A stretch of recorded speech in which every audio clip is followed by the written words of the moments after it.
Hello and welcome to Exposing the Open, Deep and Dark Web, brought to you by CrowdStrike in partnership with ITWeb.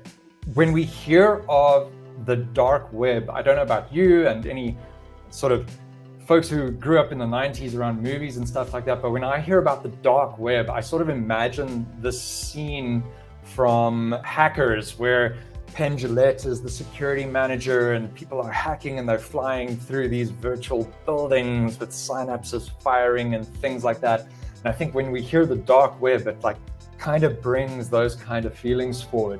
But, in reality, not really the case of that kind of view of things.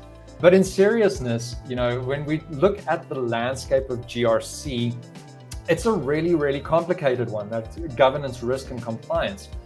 And when we were looking at security protections, it used to be that you knew where the threats were coming from. You had to make sure your firewalls were good and things like that. But now, with the way the world has changed, the threats are not necessarily just that simple.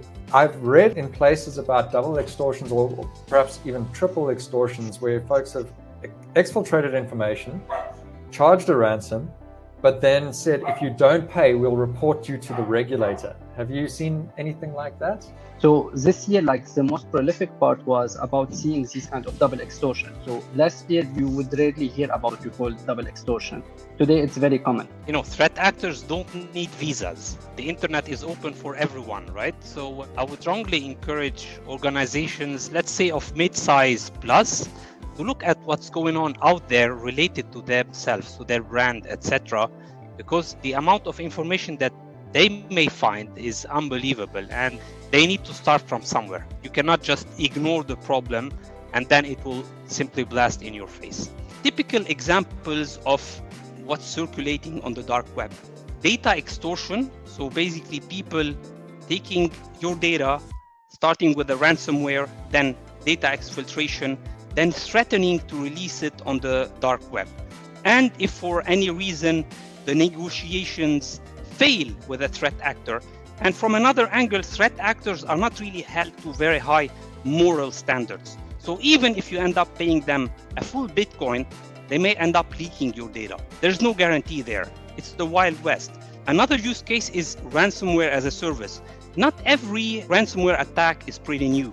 There are frameworks out there that are run by threat actors like Mummy Spider, and you can just rent the platform and go after an organization you're interested in. And then finally, access brokers. So how do they operate? What do they do, etc.? You know that knowing yourself is half the battle. Knowing your adversary is the other half. A wealth of knowledge.